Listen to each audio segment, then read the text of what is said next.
Everyone, welcome to Plants and Politics. In case you didn't see shows yesterday, I have an eye infection, so that's why I'm wearing my eye patch. Anyway, I have some pretty interesting details to share about Republican donor and operative Anton Lazzaro and his whole case. Lazzaro, as you guys probably recall, was arrested last year. He's been charged with trafficking minors. And the Daily Beast has reported that one of his acquaintances actually reached out to the FBI with details about Lazzaro's actions involving young girls, and he was punished for it. So here's the deal. Lazzaro was friends with a man named Benjamin Freeland. He allegedly bragged to Freeland about preying on teenage girls. And according to the Daily Beast, what Lazzaro told Freeland, quote, amounted to a confession. So Freeland claims that Lazzaro told him about the FBI raiding his home and that he allegedly admitted to having encounters with teenage girls. In addition, according to Freeland, Lazzaro said that he preferred the ones that looked younger. So gross.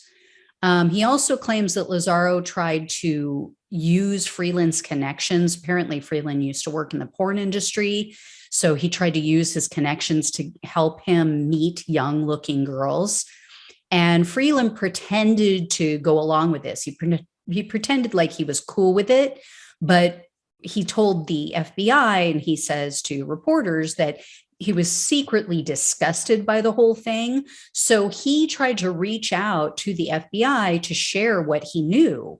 And he started keeping a record of what Lazzaro was telling him.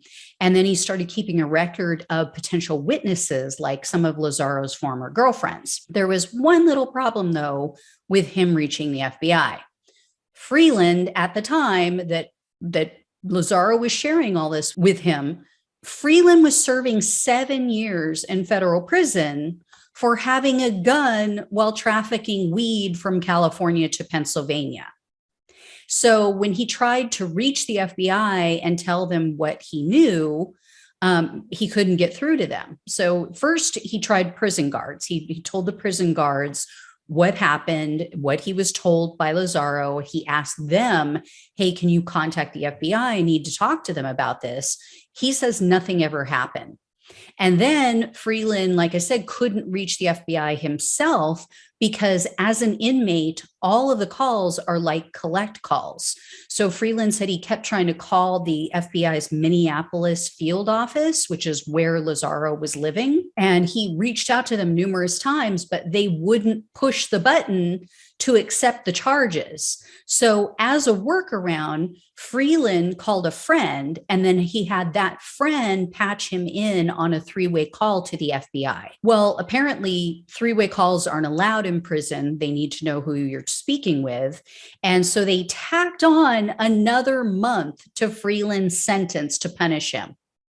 So instead of looking at the circumstances and saying, yes, he did the wrong thing, but for the right reason, and had our guards actually followed through and reported what he said, not only would young girls be spared, but he wouldn't have had to go to such lengths. But no, instead they punish him. So then he shared this story with the Daily Beast, and because of that, they threw him in solitary confinement.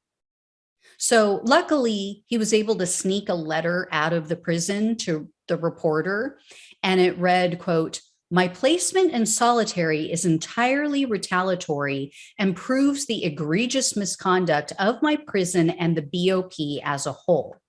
So the reporter reached out to the BOP, the Bureau of Prisons, and also the facility in which Freeland is confined, but they refused to answer any questions. So the Daily Beast also reached out to Lazzaro's attorney for comment on this and got no response.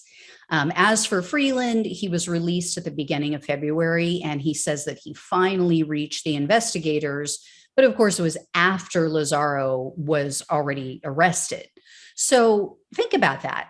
You know, prison guards were told that this guy is allegedly targeting young teenage girls. And if you guys have been watching the show and you've seen the previous segments I've done on this, I'm not talking about 17, 18, 19. I'm talking young. I'm talking about 14, 15 years old. And they did nothing. They sat on that information. He even went to the chief psychologist at the prison. He told the chief psychologist what he knew. That person, he didn't do anything about it, to my knowledge. There's nothing showing that he did anything. Then he tried to get in touch with the FBI in the only way he knew how, and he's punished for it. You know, this is someone trying to report a crime. Someone who, by the way, is serving 7 years in prison for having a gun on him while transporting weed from one state to another. Weed, which should be decriminalized, which should be legal throughout the United States for so many reasons. He didn't use a gun. He didn't harm anyone. He literally just had it on him at the time. 7 years. But yet, oh, you go break into the Capitol, try to overthrow the government and, you know, commit a coup. Oh, we're going to give you 3 months of Netflix and chill. Enjoy your time at home.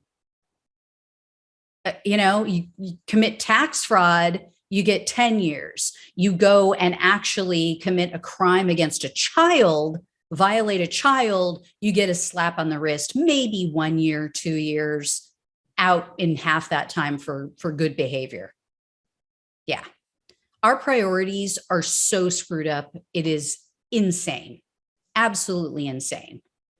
So, you know, drugs and money, that's all they care about. They're going to throw you in jail. Anything else, you can pretty much walk. Yeah. Anyway, guys, I will absolutely let you know as this Lazzaro story progresses, but I thought that was pretty interesting and very telling. So take care, guys. I'll talk with you soon.